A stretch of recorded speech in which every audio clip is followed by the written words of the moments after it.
Our recovery has been disrupted. COVID is closing in on two of our key states, while the rest of the nation is opening up and moving on. It's stirring debate. Suppression versus elimination. Is our current approach working, or is it leaving some states behind?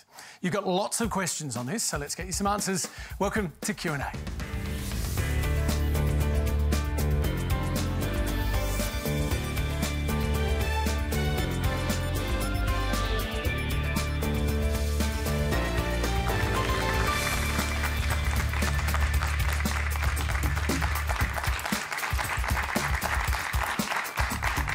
Hi there, welcome to the program. Joining me tonight, epidemiologist Jodie McVernon, whose COVID-19 modelling is helping inform government strategy. CEO of Tourism and Transport Forum, Margy Osmond, is here in the studio. Greens leader Adam Bandt, whose Melbourne electorate is home to some of the public housing towers that were forced into lockdown. Also with us, hip-hop artist Fresh the Lion, who is from southwestern Sydney, where COVID cases are on the rise. And Liberal Senator for Victoria, Sarah Henderson, who lives just outside the lockdown zone. Please make them all feel welcome. And later in the program tonight, we'll take you to where there are just 2 active cases of COVID-19 and life is looking rather more normal. We'll talk to the Northern Territory's Chief Minister, Michael Gunner. And remember, you can stream us on iView, YouTube, Facebook, Twitter and Instagram. Quanda is the hashtag. Please share your thoughts. Let us know how you're getting on. Our first question tonight comes from Dr Stephen Parnas, who you may recognise from this program. He joins us live from Moonee Ponds in Victoria. Thanks, Hamish. Healthcare workers and many in the population find it hard to swallow political sniping in the time of a global pandemic.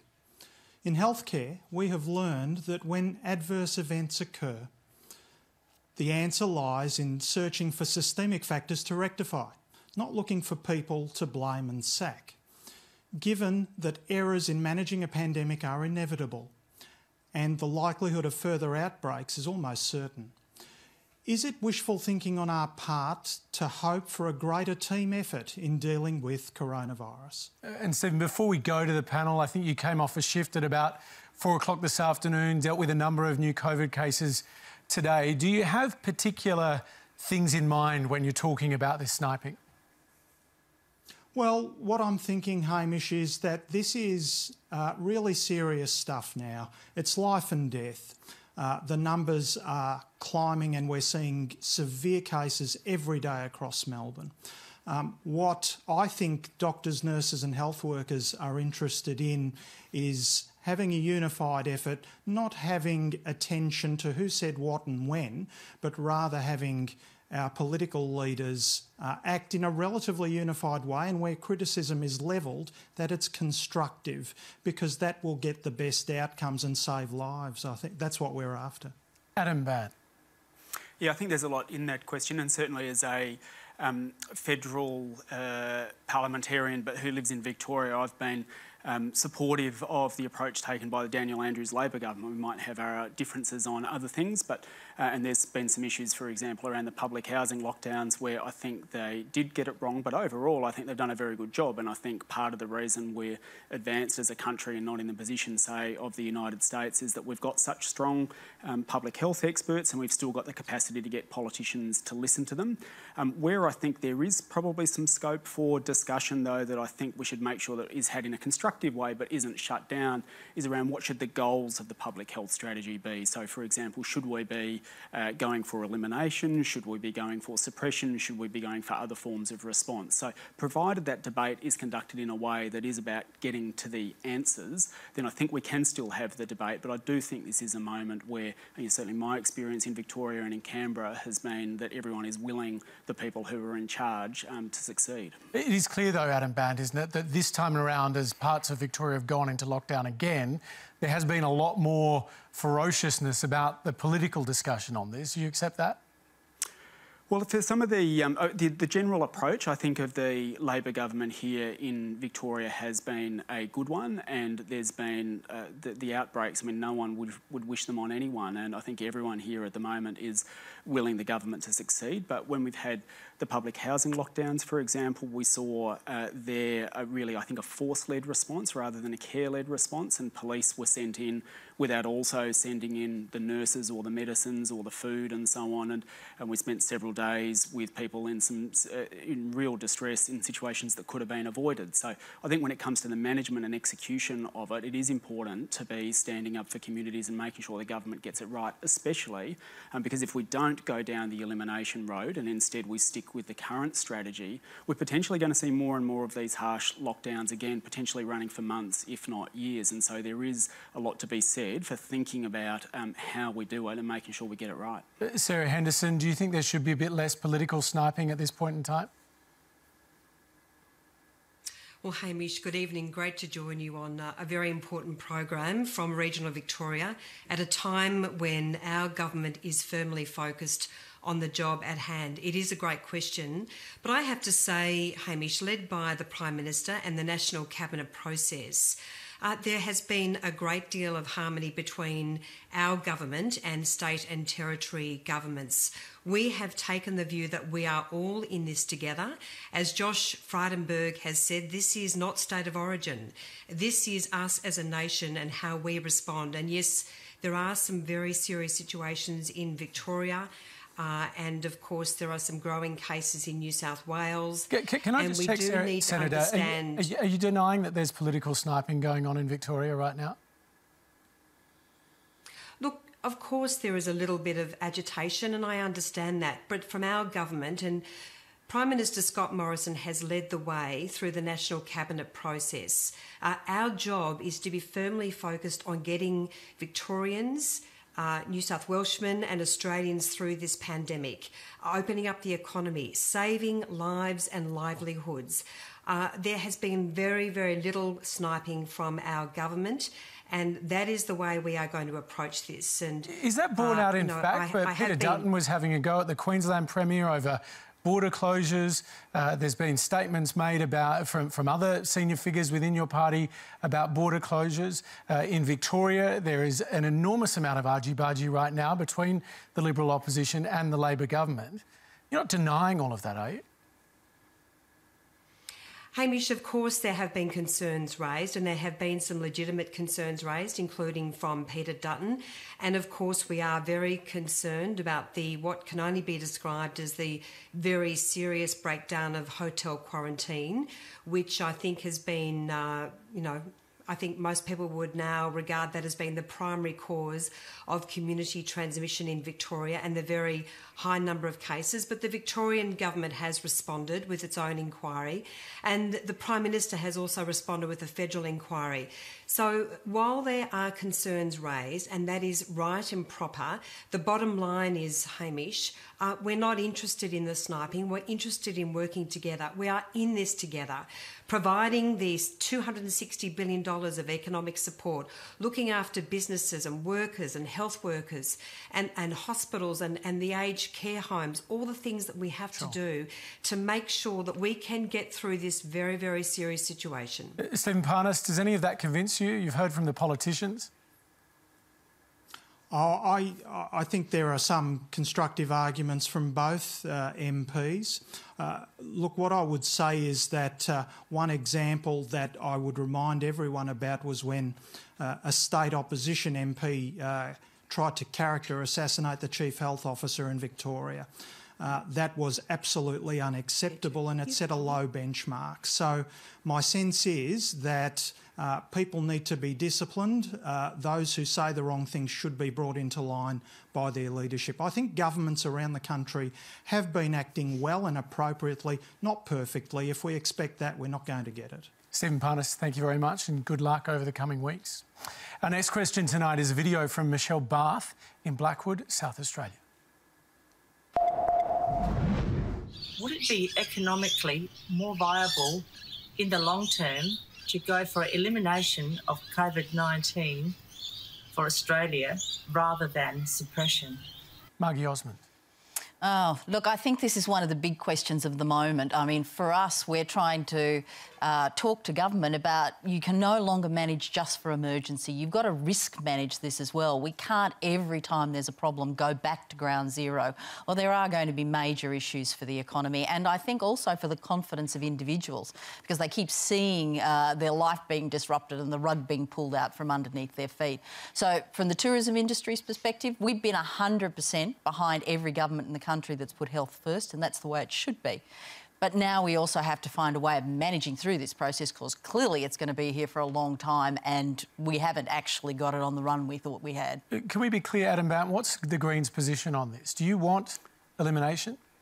Yes, we should be going for an elimination strategy. Here in Australia, we've got an amazing, unique opportunity. As an island country, we could follow the lead of Taiwan and New Zealand, where they've managed to, through restrictions that really aren't that different from the kinds that we're seeing at the moment, get community transmission down to zero for a sustained period of time. And when you look around Australia, that's what is basically the case now in the majority of jurisdictions, and it's not the case in Victoria and New South Wales, and now in Victoria we're embarking on further restrictions. And the question is, what's the end goal at the end of that? Is the end goal to just lift those restrictions at some point where we know that there's a potential flare-up again in another few months' time, or is it to try and get to elimination? And now's the time we should be having that debate. And all right. Well, we've got Jodie McVernon here.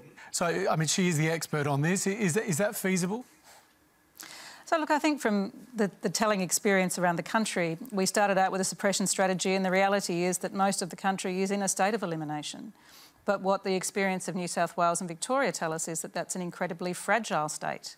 So we have seen, as other countries around the world have seen, that, you know, from this position of apparent safety, there were people talking about a post-COVID era. You know, we're relaxing social and economic measures to try to get the country going again. But it is very, very hard for people to sustain the prolonged behaviour change that reduces risk.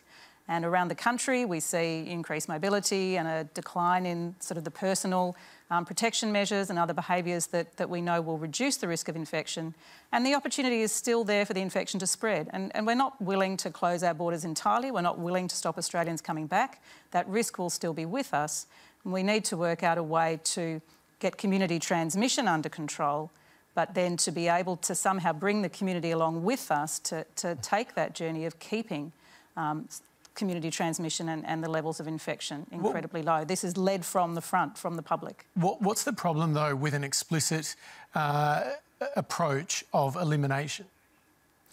Well, I mean, I feel like I'm back in March, actually. But, you know, the risk of elimination was always to say we get rid of this thing and our lives go back to normal. And around the country, we basically have got rid of this thing and people have thought their lives can go back to normal.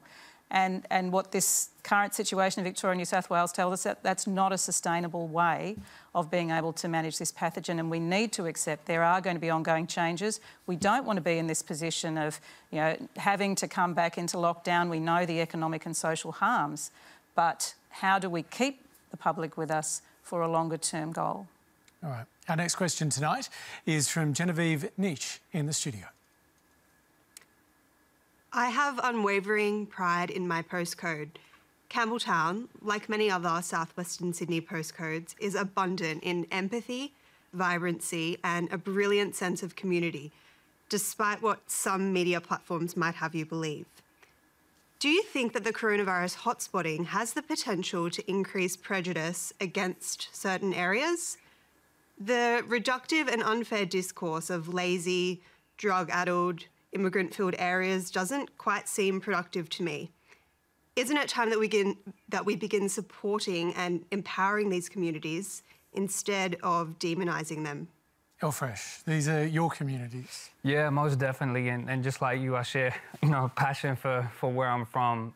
You know, I think it's not new though, you know, for Western Sydney to be, you know, portrayed in a negative light. You know, it's an ongoing experience and something that, you know, for people from the area or from those areas, it's almost like a barrier you kind of have to challenge all the time.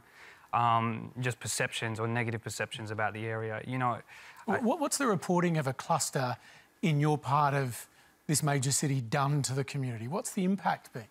I mean, the impact was felt from the very beginning. You know, as soon as COVID hit, just like across the country, and you know, you walk around the local area and you see local businesses really struggling, and you know, people were talking about potentially having to close up shop. And, you know, your favourite food spots and all that sort of stuff. And it's an area, you know, that is so rich in culture, is so rich in just the experience and the people out there. You know, it's definitely had an impact. I mean, I think right now, and the concern that I have right now, along with not just the negative kind of perceptions of you know, in media talking about the area in a way that was mentioned in the question, but the other concern I have is, you know, what we've already seen throughout the COVID period is the ways in which, you know, police have, with their discretionary powers in enforcing fines and stuff like that, has disproportionately been in places like Western Sydney. You know, initially during the outbreaks, you know, it wasn't the case in the hotspot areas, you know, where transmission rates were higher, but we were seeing those fines being put on people from Western Sydney for really minor things. So, you know, that's the concern I have, is a situation where, again, you know, we've seen already in this period where, you know, policing or over-policing in certain areas happens, and it's usually in areas that are, you know, like those of Western Sydney. So yeah, that'd be my concern right now. But when something like this happens and suddenly it's sort of being described as a hotspot, rightly or wrongly, do you feel like the finger is being pointed at you in in an unusual way? It's a tough one. I mean, you know, I wonder if it's a situation where it's kind of like what happened in Melbourne, right? It's unfortunate that it's happened. And the reality is that there's cases coming from the area that have popped up in the area. So we've got to deal with that reality, right? You know, on top of messaging of, you know, painting, you know, places in Western Sydney, Southwest Sydney with a negative brush is not useful, and it kind of just adds to what I spoke about earlier. Like this, it's not a new you know, experience for people from the area. You know, negative perceptions about Western Sydney and Southwest Sydney have been around since I was a kid. You know, I'm in my early 30s now. It's been around since I was a kid. So it's not new, but it's definitely not helpful. Jodie McVernon, can you get around this? If you're dealing with the data and you're trying to contact trace people, and there are cases in locations with, for example, high density living, is there any way to get around these sort of social impacts that we're discussing? Look, it's difficult. From a public health perspective, you obviously have to work where the risk is. I think the difficulty is the overlay that's then placed on that by media or other commentators.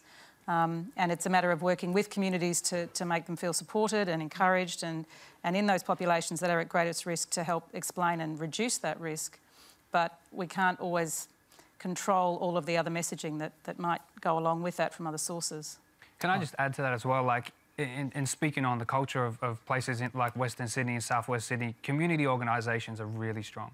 Like the ways in which, you know, we're able to communicate to our, you know, to those around us in our local areas is super strong.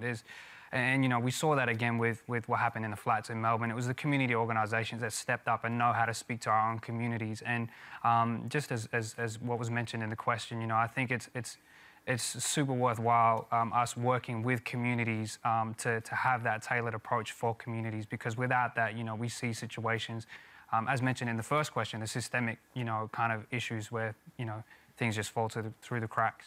All right. Our next question tonight is a video from Omar Abdu in Tarneit, Victoria. Hi, I'm a 19-year-old of African background from the western suburbs of Melbourne. Why were there hundreds of police officers surrounding the towers of North Melbourne and Flemington?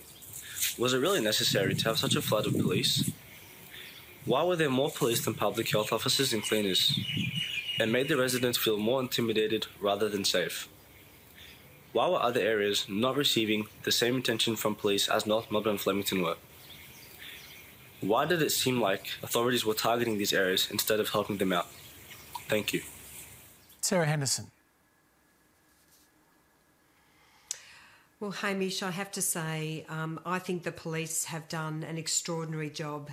They have an incredibly difficult job, and of course the Commonwealth is providing more than 1,000 ADF personnel to support the efforts in a whole lot of different ways.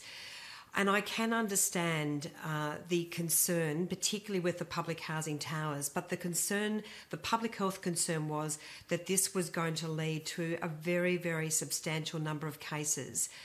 It is very tough, but I was really impressed by what El Fresh said, actually. He talked about the power of community, and I certainly saw that with the public housing towers in Flemington and North Melbourne. despite the fact that there were real issues accessing food and getting the care, and there were real difficulties, there's no doubt about that. There was also an amazing sense of community. What were the difficulties as you saw them? Because with respect, I think we do need to get an answer to Omar's question, which is about the imbalance that he saw. More police, more force than there was support. Do you recognise that was a problem?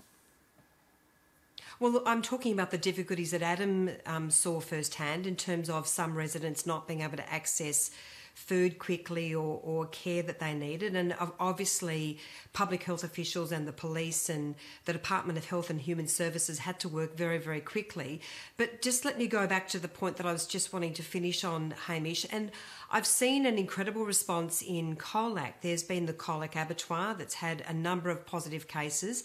And in our region, in the Geelong and Colac region, we now have 28 active cases today. So we are concerned about what is happening in regional Victoria. But again, we are seeing a great community response.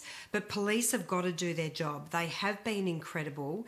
And while it may feel that people were being targeted, let's not forget that there are many thousands of people living in those towers, and they did need a great deal of support and also vigilance to make sure that community transmission did not continue any more than it has. I mean, we have a very, very serious situation in Victoria. Let's not forget that we were effectively at 0 community transmission cases at the beginning of June. That has now run out of control, as I mentioned before, not just with the hotel quarantine issue, but also with the issues with contact tracing. But we've done it before, Hamish, and we can do it again. And as I say, led by the Prime Minister and the National Cabinet, working shoulder to shoulder with the Victorian Government, we will get back there and we will be able to reduce these cases, hopefully back to almost 0. Elfresh? Yeah, I can totally appreciate, it's not easy for police and frontline workers at this particular point in time. Definitely felt it was unnecessary for that many police to be sent to the towers. And just following my social media feed, a lot of, artists, musicians were across a lot of this. Melbourne's hip-hop scene was definitely across a lot of this and volunteering in this space as well. And, there were reports coming back about, just how challenging it was to get support to people in the towers from the volunteers and the amazing community support. There was reports of, people having confrontations with police and the government-appointed workers over there, and just a complete mismanagement of that situation. And it was really distressing. I mean, what I saw from the feeds that I was seeing from people who were directly there is really distressing to see. And I could only imagine and really empathise with the people in those towers, because, to see that, fresh air, time was allocated in spaces that were caged. There was cages set up for them to have fresh air, is what I saw on social media. And I think that point, sorry, I didn't mean to interrupt, that point about that sense from the question about why was it presumed that we'd do the wrong thing, was certainly the sense that I got from speaking to a lot of the public housing residents. It's like, OK, pretty much everyone that I spoke to who lives in those North Melbourne and Flemington flats says, yeah, we get the rationale. We understand that we're in a health fight, that this isn't a political thing, that we're in a fight to ensure that everyone stays safe. But they came in, they locked the doors, and they locked the doors without having food and medicines on the other side. And that wonderful community support and the organisations that stepped up, like myself and Ellen Sandel, the state MP, we were working till 10, 11 o'clock at night because that food was getting stopped at the doors by government officials saying, no, you're not allowed to get it in. And there was just, I think, a lack of planning. There was no pandemic plan for public housing, and there was no sense of using, as had been referred to before, the enormous resources of all of the people who were inside, who wanted to help do the right thing, who had these amazing networks. And it was just this sense of, well, we're not going to allow you to ferry food from the front doors up to people in the flats, for example. And I think there's a lot to learn from next time. And again, it comes back to the simple point. Don't have a force-led response, have a care-led response. And I think that's got to guide us in the future. Yeah, so Adam, I think you made an important point there, which was there was no pandemic plan for this to happen, because none of us envisaged ever needing to have a measure like this in place. And that's what we're seeing time and time again with COVID, that the extent of spread, the speed of spread, the rapidity with which responses have to be implemented. We're having to do things we never, ever imagined doing in a country like Australia. And clearly there were many aspects of that response that weren't ideal, but I can assure you that there has been a lot of reflection and learning. There's a much stronger push to community engagement. All of the benefits of engaging those communities has been really recognised. And, you know, one of the good things about our federated system is I sit on the national committees, and all of the state and territory chief health officers learn and reflect from each other because they want to be better prepared. They want to know how to do these things they've never had to do before if this should be a problem in their state and territory. Maybe we could build more public housing coming out of all this, so there's a bit less overcrowding, and you know, we clean those areas more commonly. We don't treat people who live in public housing like second-class citizens. We're going to need a plan to get out of the economic slump that we're in, find a way of getting people into work. And I think rather than giving out granite benchtop grants, it would be much better to put money, public money, into building more public housing so that we minimise overcrowding and minimise the risk of having to do this again in the future. But I do think the future of this is all about the confidence of people in their homes and on the streets, and part of that will be a sense that government knows what it's doing in terms of this kind of planning in future. And I think this is now the pivotal moment for governments at every level. How do they capture this information? How do they turn it into a strategy? How do they engage the community in it and give the community a sense of confidence so you don't see this sort of outcome again, regardless of whether it's a public housing tower or whether it's Toorak? OK.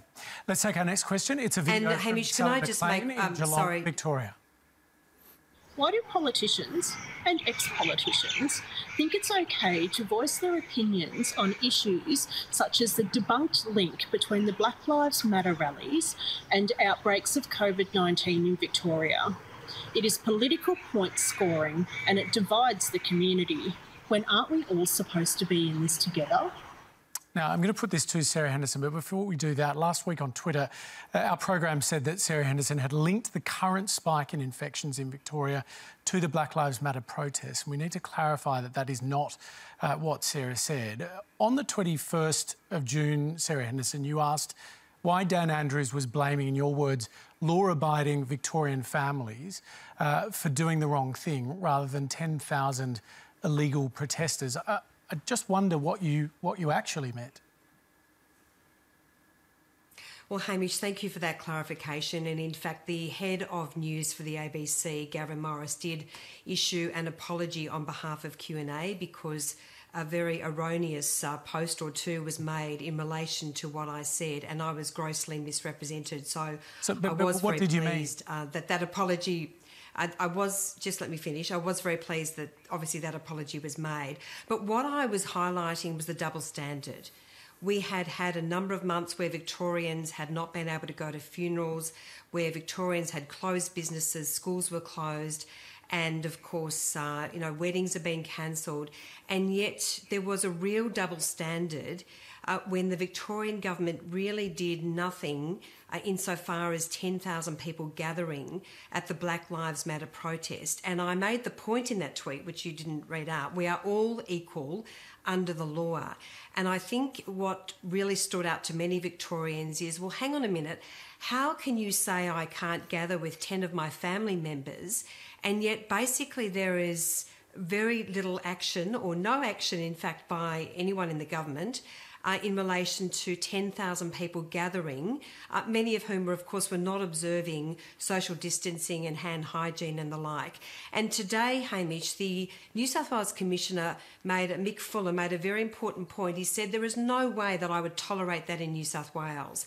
They are going to come down very, very heavy on any protest. It doesn't matter what the subject matter is, because he said that if that type of protest was to happen in Sydney, that could set back the state of New South Wales by 5 or 10 years. So I think what I was concerned about, and I think what many Victorians have been concerned about, is that Victoria took no action to stop that protest, and it sent out very mixed messages, and that was really regrettable. And just to be clear, do you accept that there is no link between those protests and COVID-19 outbreaks or spikes? Well, Hamish, I'm just interested in the facts. Yes, so I'm asking you if you accept those facts. Yeah. Well, Hamish, can you please not suggest that I don't accept the facts? I understand, and the Department of Health and Human Services has advised that some 6 people were positive. Now, whether they actually caught the virus at the protest rally, we don't really know. And I think we will see from the hotel quarantine inquiry many more facts coming out in relation to the genomic sequencing. But what we certainly do know is that that sent out a really bad message, a terrible double standard, where, as I say, you couldn't gather with your family members in your home, but of course you could go to a protest and meet up with 10,000 other people. That was a very, very big mistake, and I have been outspoken about that. Can I just draw... I know you're saying before, but I have been... I just need to draw your attention, though, to what because it was a very... I just need to draw your attention to what the Victorian Department says, though. Currently, there is no evidence to suggest those acquired cases of the virus were from the protest. They went on to say that currently no known nor suspected episodes of transmission occurred at the protest. But Hamish, I didn't... But even in asking that question, you're not actually listening to what I said. I said there, we don't know whether anyone who was found positive actually caught the virus at the rally. We don't know that information, and I'm not suggesting that that occurred. But what I am saying then why raise it? That it sent out, because it sent out the wrong message. It sent out the message that all people were not equal under the law, and there's talk about how the police have come down very, very heavily on people for doing all sorts of things, and yet none of those protesters were fined. And as I mentioned, the New South Wales Police Commissioner has said there is no way that that would happen in New South Wales. His view is that every single person who attends a protest should be fined and there should be consequences. And as I say, the point I was making is that all people, all Victorians, are equal under the law. And unfortunately, that message really did not get out there because of the way the Victorian government treated those protesters. Adam Bandt, I can see you try to get in. Well, are you serious, Sarah? Like, the Liberals have been running around in Victoria calling our Premier a dictator because he wouldn't let people play golf. I mean, this is coming from a party that has been shouting from the rooftops saying we need to open up the borders and ease restrictions and get out from under the doona. Your government at the moment is out there supporting Clive Palmer in the High Court to say that WA should lift its border restrictions at the same time as we've got this crisis happening here in Victoria and New South Wales, and we're trying to stop it from spreading. So if anyone has some responsibility for trying to shift public debate in a way that's saying these restrictions need to be eased, it's the Liberal Party people who are channeling Trump. And I think in this country at the moment we need Scott Morrison to be more Jacinda Ardern and less Donald Trump. We need less of this push to say everyone needs to get out from under the doona, and we need to have a health-first approach. We've heard the health evidence about the Black Lives Matter protest. Can I say I'm more concerned about the fact that, you know, in New South Wales, for at the moment, 300 people can gather without masks in a pub. That seems to me on the health a risk to be posing a potentially greater risk. And I think it's shades of Peter Dutton and talking about African gangs in Melbourne. It's trying to use an issue that you disagree with to push a barrow that's really got nothing to do with the health response at all. Adam, I thought we just established that this kind of political we don't want to hear. I could just respond from there, Sarah and from Adam, this is what the public have said they're not interested in. You've just given us the perfect example, both of you, of what we don't want to hear. OK, let's take our next question. It's a Adam, Hamish, I would like to respond to that. Go for it, make it quick, we've got to move on. Yeah, I was critical about the Black Lives Matter protest, but I think that the way that Adam has responded is very inflammatory. That is not the focus of our government. We are all about working with state and territory governments to make sure that we can get through this with our health response, our economic response. And as the Prime Minister said today... You've made those points a few times, so I think at this point you've made those points many times already. As the Prime Minister said today, we have an open account and we are here to stand by you and to stand by all Victorians. The next question is a video from Desmond Campbell in Darwin.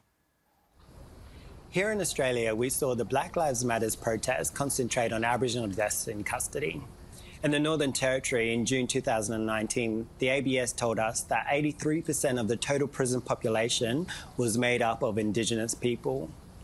With the elections of the Northern Territory government coming up in August, does the current Gunner government accept that the rates of incarceration of Indigenous people is unacceptable and the current justice system creates pathways to prison for Indigenous people?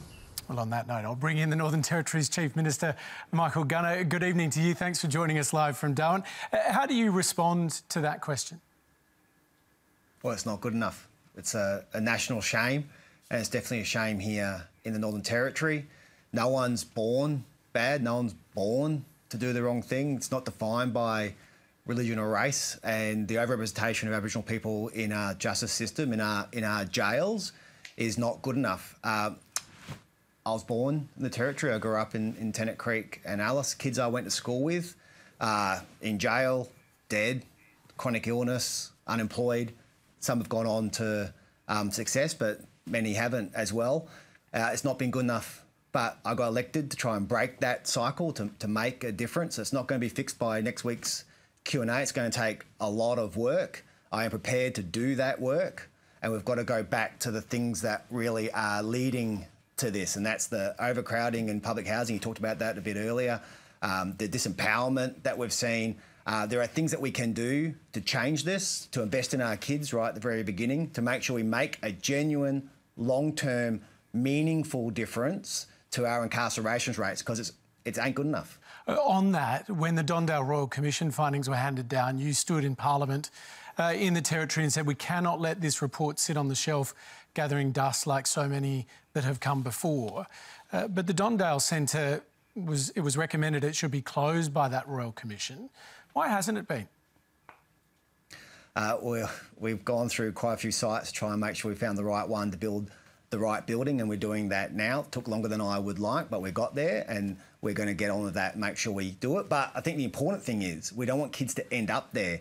What we had when we inherited this system was seeing young kids, young offenders essentially going to become adult criminals, and the choices can't be Dondale alone or jail alone. You've got to have other consequences in place that actually break the cycle. So we've spent a long time this term making sure police, before it even gets to courts, or Territory families even earlier in the system so it doesn't even end up with a crime being committed, is having a place for these kids to go that genuinely makes a difference. You know, bush camps, getting involved with the traditional elders, making sure we are doing things, send us to a job, send us to a training, doing things that genuinely make a difference and mean that we don't see that kid commit a crime again. So there has to be options on the table that aren't Dondale. That can't be the only option, because all you'll do, if you do that, is create more adult criminals. OK. Our next question is a video from Emily Anyupa Butcher in Alice Springs. My name is Emily Anyupa. I'm a Luritja Pitjantjatjara Warlpiri woman from Papanya and Yuendamu, west of Alice Springs. Chief Minister, if you are adamant to be strict about border closure, then why is Uluru open to interstate visitors, including workers from hotspot areas who regularly come to the APY lands via Yulara Airport, close to Murujulu community, on Arnunga lands? Who is at the most risk of this virus? Michael Gunner. The Yulara Airport opens again on August 2. We rather it didn't open. We have got a policy where you can't come in Northern Territory from a hotspot. If you do, we'll essentially put you in a room for 14 days at your own expense to make sure that you are safe, that we don't see any community transmission here in the Northern Territory. If you arrive at Yulara, that makes it really difficult for us. We've got to get you to Alice Springs, essentially. So we'd rather it didn't open on August 2, that airport. So for us, we support the traditional owners at Murujulu. We don't want to see that airport reopen. That would be a stretch of our resource. We'll manage. We'll make sure we get it covered if we have to, but I'd rather the airport didn't open. But can I absolutely reassure you, doesn't matter where you enter the Northern Territory, if you come from a hotspot, you will spend 14 days in a quarantine facility supervised, and we'll make sure we do everything we can to stop community transmission of coronavirus here in the Northern Territory. At our borders, we don't have a wave-through policy. We have police stationed at our borders. If you come, you'll spend 5 to 10 minutes getting questioned by the police. The onus of proof is on you. You need to prove that you haven't come from a hotspot, credit card receipt, something. You've got to show that you don't come from a hotspot. You sign a stat dec. If you lie to us, that's 3 years in jail. So we're going to make sure that we do everything we can to keep Territorian safe and make sure coronavirus does not get here. Can I clarify? Because you talk a lot about hard border controls, but your borders are actually not shut, are they? No. What we say is if you come to our border with that hard border control in place, if you come from a hotspot like Victoria, Sydney, today we added Bateman's Bay, we put Canberra on watch. We said if you come from there and you want to enter the Northern Territory, you have to go spend 14 days in a quarantine facility that we supervise, and it'll cost you $2,500. That way we can guarantee the safety of the territory, and we can allow people from Western Australia or South Australia, where those hotspots aren't, access to the Northern Territory. There's no public health reason to say no to WA. Margy, Osmond, what do you make of all of these measures? Well, I think the industry has made it very clear from moment one that health has to be every government's #1 priority. I do think that, and in the case of the Northern Territory, I will say that the Chief Minister and his government have worked very hard to support the tourism industry up there and give them some certainty. I would say to you, though, that this is an issue in terms of that certainty, and I think it's one that there needs to be a decision made on very quickly. In terms of what? Whether it's going to be open, whether Yulara Airport's going to be open or not. And what that's going to look like and how it's going to operate, so that the operators up there who employ loads and loads of local people and generate a great deal of economic outcome for the region know exactly what they're doing. But, I mean, we've discussed tonight, you know, the realities of this suppression strategy that Australia has. There are going to be spikes at various times. Can Northern Territory, given all the very particular circumstances there for remote Indigenous communities, actually open up to the rest of the country? Well, look, I think this is a conversation that the industry and the government had been having, and the indication was that, yes, it would be something that the government viewed very positively. The issue now is giving the industry certainty. Is it going to happen or is it not going to happen? What happens if people go to Alice Springs Airport instead of Yulara? What are the implications of that? And I think it also highlights a problem from a discussion point of view with industry and government, that the ground is changing so quickly under government's feet. They're having to make decisions very quickly. Quite often, industry has almost no notice of what a government has had to make a decision on. And one of the challenges of the future of this process, because we're all going to have to learn to live with it, is how we try and take some of that uncertainty out of the discussion. Michael Gunner, you've got 2 active cases in the Northern Territory, as I understand it currently. Do you call your strategy suppression or elimination? What is it? It was a suppression strategy that led to an elimination outcome, but I think we have to face the reality. We don't know if or when there'll ever be a vaccine. I think we're going to be living with this situation for a year, 2 years, 3 years, a very, very long time. So we have to find a set of essentially health policies that save lives that we can live with for a very long time. And in doing that, we've got to make sure we save jobs all the way through that. I get it, but it's got to be health-driven. You've got to make sure that everyone out there knows that you're doing this to save lives first. That's what gets the public confidence that then leads you to be able to do the things that you need to do to save jobs too. But essentially, everyone out there, every Territorian, I'm going to do everything I can to save your life first. That's my absolute priority. And then as a result of that, as a result of those decisions about saving your life, I then have to work to save your jobs. I get it, but your life comes first to me. You talked about 3 or 4 years. Is that how long you envisage hard border controls in place? We're planning for this indefinitely now. I think we're going to be in this phase for a very long time. How long we might need hard borders, let me just say this. I'll do whatever it takes. If the police have to stay at the borders, they'll stay at the borders. We've got our hotspot policy in place now to make sure we can be nimble and make those decisions we need to make to keep Territorians safe. But I can't see a quick end to this. Are you going to talk about sort of formalised processes at borders then? I mean, you talked about having to show credit card details to show where you'd come from. Do you want something more specific, more formal, if this is, as you say, indefinite? Well, we've got the best process we can have at the moment right now in terms of the border arrival you form and how you fill out the information you give. The onus of proof's on the person coming through. We might move to a process later down the track as a national cabinet, as a government, that makes it easier for that movement across state borders. I think it's going to be a reality that while we've got this threat here and while we're doing everything we can to keep everyone in this country safe, we have to work out how we can safely manage across borders. Elfresh, this suddenly sounds a lot less like one united country, doesn't it? Yeah, it's a challenge, isn't it? I mean, I don't envy being in the position of decision makers at this particular point in time. You know, it's really tough having to balance, you know, the expert advice as well as, you know, the economic factors. And, you know, I definitely take what the Chief Minister is saying about putting health first. And I think that's really important, you know. Without people, there's no economy, right? So you've got to put the people first. And I can appreciate that approach. Jodie McVernon, is this the right approach? Look, I think we've recognised the need to try to balance, you know, the public health principles and the protection of the public with the economic implications. And we completely appreciate the absence of certainty that is a feature of our lives living with COVID that we just simply can't predict when or where it might come up again. And so this need for responsive reactive measures is going to be with us for a while. How we can best navigate that, how we can find the things that can underpin our certainties, that's really where we need to work creatively with communities and with sustained risk mitigation measures to try to minimise the likelihood that these kinds of outbreaks take off and lead to these disruptions. Clearly we want to be able to have a much more stable and sustainable state, but that is challenging. And looking around the world, Hong Kong, Singapore, all these countries. You're not surprised then to hear the Northern Territory Chief Minister say, look, this is indefinite. We're talking about borders in place for the time being. Look, we don't have a clear exit strategy and there isn't a clear end in sight. We have a pandemic raging around the world. We see countries that haven't gone for anything like the degree of suppression that we have, and they're reopening their economies due to necessity. And we see the death tolls that accompany that. So clearly that's not where we want to be. It would be wonderful to have vaccines in sight, and enormous amounts of money are going into parallel development of phase 2 trials and manufacturing capacity with billions of dollars of investment. This is an unprecedented effort to get these sorts of interventions out, but there are no guarantees, and in the meantime these are the measures that we have, and we have to work out how to live with them. All right, our next question is from Rudy Colkman. Thanks, Hamish. There's an axiom that prevention is better than cure. Looking at Victoria and the more recent outbreaks in Sydney and beyond, why aren't governments across Australia mandating the use of face masks in public spaces, particularly where social distancing isn't practical, shopping centres and on public transport? Adam Bandt.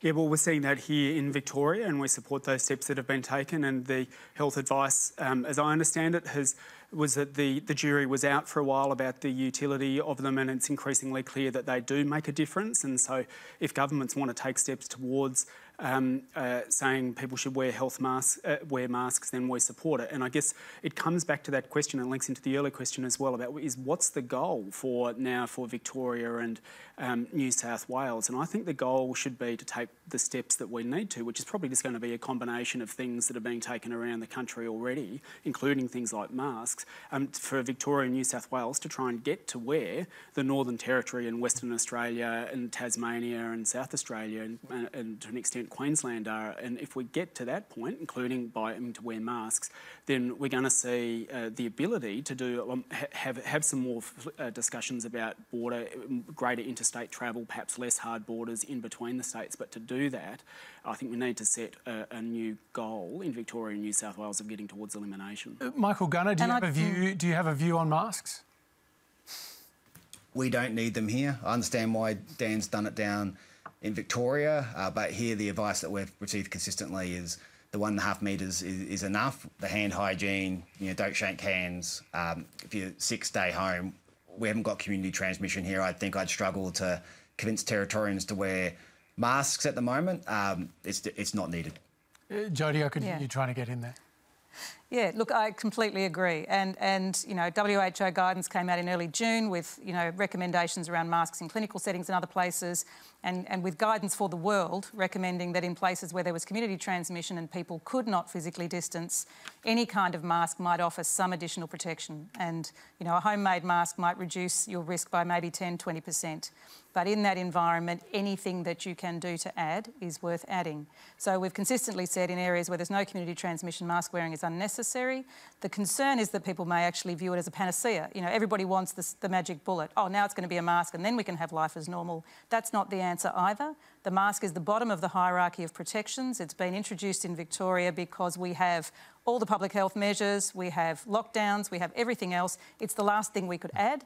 And I would say practically, the thing of having to stop and put a mask on before you leave the house is a reminder that it's not necessarily safe out there and the threat is not eliminated. In the same way that having your temperature checked at school or at the workplace isn't going to turn up every case of COVID, but it's that extra check to say, actually, am I symptomatic and should I be here? So I think I endorse the way it's being used now, but we certainly shouldn't be overly reassured by masks and should make sure we're wearing them safely and not increasing the risk of infection by doing so. All right. Well, we're going to say goodbye to Michael Gunner at this point. We really appreciate you joining us tonight from Darwin, and we hope that your absence of community transmission remains exactly what it is. Thank you very much. All right, our next question tonight is from Alexander Lau.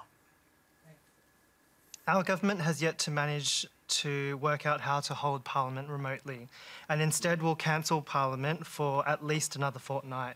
As a teacher, I and tens of thousands of teachers like myself was expected to implement online learning often within days. Often it involved dealing with students who did not have adequate access to devices or the internet. This pandemic has been upon us for months, yet our federal government doesn't seem to be capable of figuring out how to effectively govern during 2020. Is this how we want our federal government to nationally coordinate our response to COVID-19? Margy, Osmond, you deal with all sorts of businesses that have made all sorts of changes to their operating model this year. What's your view on Parliament? Well, I can recommend a whole range of great conferencing facilities that can solve this problem for them. And look, they'd be happy for the business right now, to be perfectly frank. And I think that probably one of the most impressive things out of the whole COVID exercise has been the innovation and the new technologies that have been developed to deal with this problem. And the fact that everybody's terribly comfy hopping on their computer now and having a conversation like this.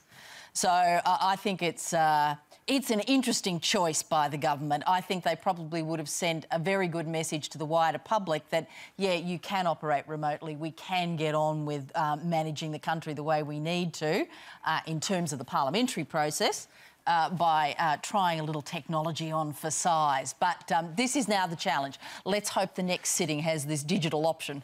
Sarah Henderson, the UK's managed it, Canada's managed it, Albania, Angola, Belgium, Georgia, Mongolia, Spain. Why can't we have Parliament running in some way virtually? Well, Hamish, let me just say that the government has been working night and day. So the current challenges that we do have don't stop the government working like we never have before. This has been an incredible effort led by Scott Morrison, Greg Hunt, Josh Frydenberg and the entire team. But we have actually passed a resolution which would allow online connection and the Parliament to sit remotely. But we do need consent across the board. But the bottom line is it's quite complex, Hamish.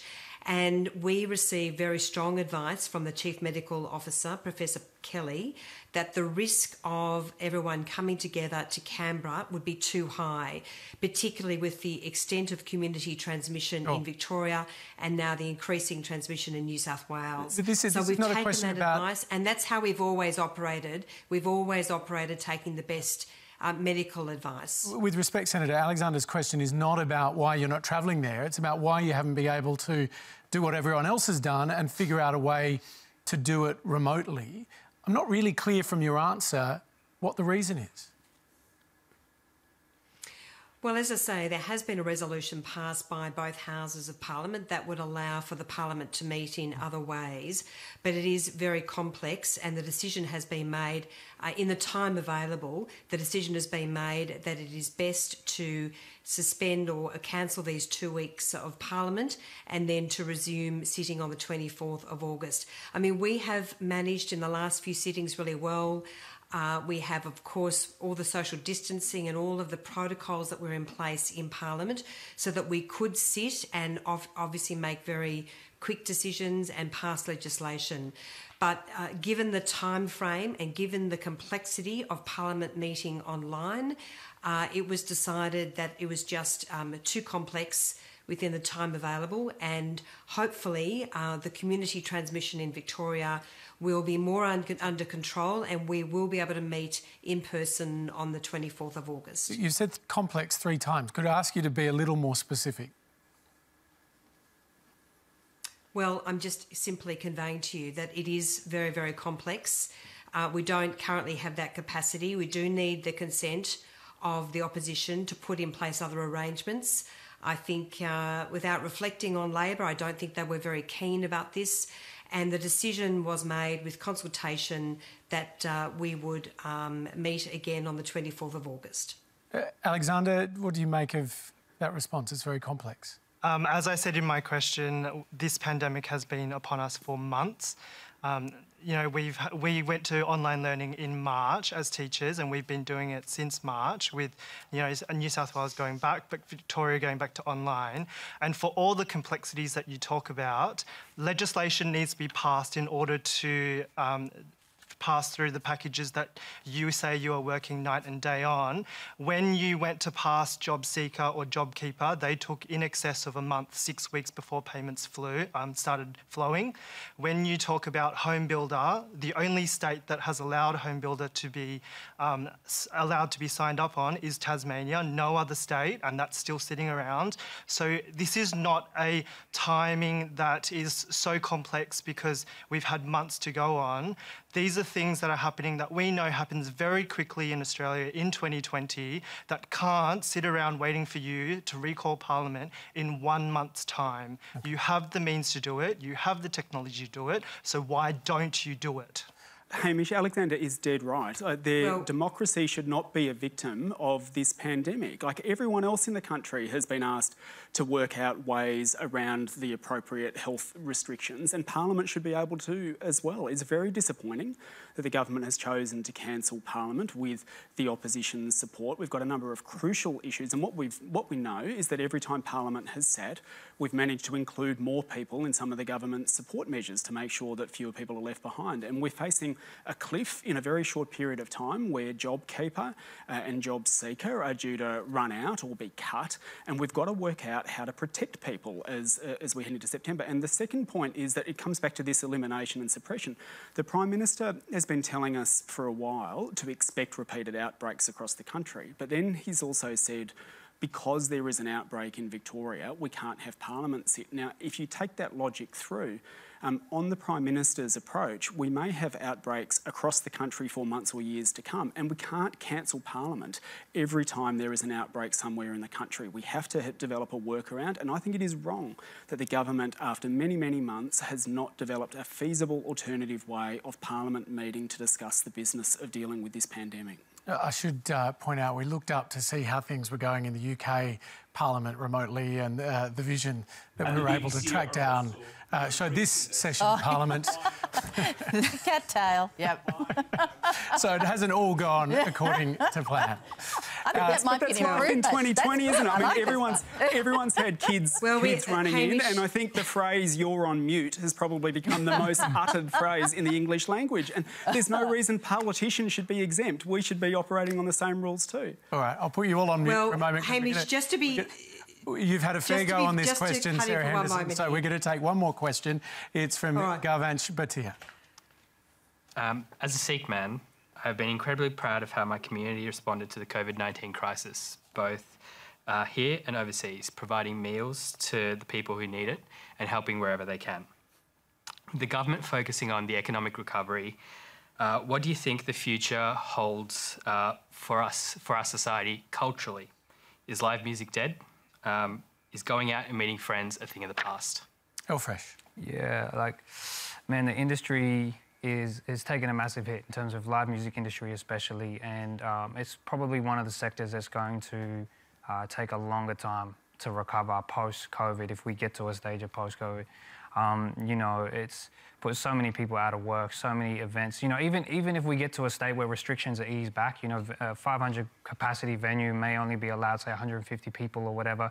It doesn't become financially feasible for them to run that event because they've still got to, you know, have the same amount of staff and whatnot and run the facilities in the same way as if it was 500 people. So, you know, it's a challenging time. There are people innovating in this space, like the Delivered Live initiative and many other live events, doing live streaming. Parliament can't sit, but you've managed to launch an album during all this. Yeah, I've released an album on Friday. I mean, and just touching on the teachers, I mean, talk about complex, you're talking about different states, you know, educational systems and teaching students remotely. My brother's a teacher as well, so it's not... I mean, if there's anything complex, that's really complex. So if they can do it, you know, I can't see why Parliament can't. But, you know, just back to, the music industry, it's going to take a long time to recover. And, you know, the arts industry is a you know, a massive contributor to the economy. And, you know, the government's made certain announcements, but it feels like it's going to need more for the arts industry to come back. And you know, so many people are kind of falling through the cracks. So hopefully we get to a point where, you know, things can be to some semblance of normal, but I think inevitably it'll be a new normal. And I think one of the really big problems with this too is that the performing arts are critical, not just because of what they contribute to the economy, it's because of the innovation they stimulate in the business community itself. And in addition to that, from the tourism industry's perspective, so often the reason that people return to different cities or destinations is because there's a great show on. And I think if there's anything good, if there's a legacy out of COVID, it's the attention that's actually been focused on the performing arts industry and the really critical role that it has. So from a tourism industry's perspective, we're really keen to see additional support going to the performing arts sector. And we're all relying on it to get through the lockdown. Everyone's watching and listening and binging, and it's time it's arts that is getting many of us through the lockdown. And I think it's incumbent on us as politicians to do much more to support the arts sector. On that note, Elfresh, you're going to perform for us in the moment. This is all about connecting with your own roots, essentially. Just in a snapshot, what is this all about? Yeah, this song is called Mother Tongue. The whole album is really a journey that and a series of messages I wish I could pass on to my younger self, my 13, 14-year-old self in southwest Sydney. And one of those is represented in this song, which is, you know, I wish I kept strong on my language. Punjabi was the first language I spoke as a kid, and through pressures, you know, society around me and conditioning and, you know, byproduct of, you know, assimilation kind of rhetoric, you know, I bought into that conditioning and let my language go. I'm now relearning it, and one of the greatest regrets I have is not being able to communicate freely with my grandmother before she passed away in language, you know. So, you know, it's a song that kind of touches on that sentiment. Right. Well, it's great to hear from you again. That is your cue to go and get set up. Thanks to the rest of our panel tonight. Jodie McVernon in Melbourne, Margy Osmond here in the studio, Adam Bandt, and also to Senator Sarah Henderson. Thank you very much, all of you. Thank you, Hamish. Thank you. And thanks to those of you here in the studio and to those of you at home who've asked questions tonight, and also to those of you streaming us on iView. Next week, we'll look at the government's economic plans and what's happening with JobKeeper and JobSeeker. There will be some very big news between now and then, so we'll be discussing all of that. Now, here is Elfresh the Lion with his song Mother Tongue.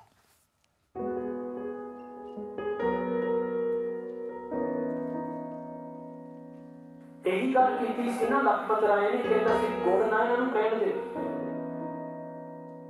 ਰੋੜੀ ਆਖੋ ਭੇਲੀ ਆਖੋ ਇਹਨਾਂ ਦੀ ਬੋਲੀ ਖਤਮ ਕਰ ਦਿਓ ਆਪੇ ਹੀ ਖਤਮ ਹੋ ਜਾਣਗੇ ਪਿਆਰਿਓ ਇਹ ਇੱਕ ਬੜਾ ਗਹਿਰਾ ਵਿਸ਼ਾ ਪਰ ਮੈਂ ਤਾਂ ਕਿਹਾ ਕਿਉਂਕਿ ਮੈਨੂੰ ਇਸ ਬੋਲੀ ਨਾਲ ਮੁਹੱਬਤ ਹੈ ਪਿਆਰ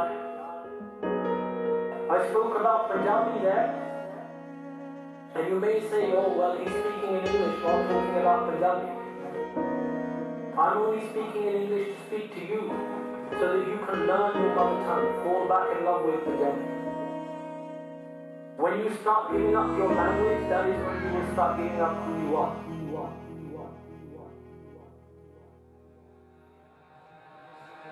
You ever see a world die? It's happening before our very eyes. Nothing is sacred, even the tongue is gentrified. Shame is a colloquialism and genocide. Remember when for speaking mother tongue people got penalized? Legacy and tradition elders are memorized. Ain't cool enough for kids these days to recognize motherland, mother tongue, a man could fantasize. Hold on, may the culture be strong, Aquemini.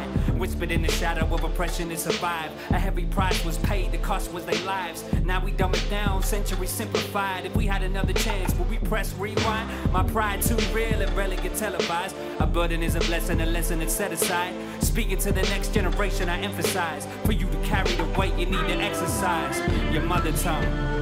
I don't wanna lose you. I don't wanna lose you. I don't wanna lose you. I don't wanna lose you. Cause you mean too much. Said you mean too much. Conversations with my grandmother would comfort me. I reply in our mother tongue, uncomfortably. She'd laugh, unaware of the shame kept underneath. The process of losing it wasn't done consciously. My language, words I spoke so beautifully. There was kids competitions held by the community. I got pictures standing on podiums that you should see. Fast forward 5 years and lost my fluency. I remember back when I was kicking it at school. At that age, speaking your language wasn't cool. If you stood out, that make you feel like a fool. The pressure from your peers is very powerful. Now it's a slow journey, I'm just trying to relearn. Hoping that one day the spirit of it returns. The ancestors reaching, they just want to be heard. Cherish the vocab, grateful for each word. My mother tongue, I don't want to lose you. I don't want to lose you. I don't want to lose you. I don't want to lose you. I don't want to lose you. Cause you mean too much. Said you mean too much. Hey.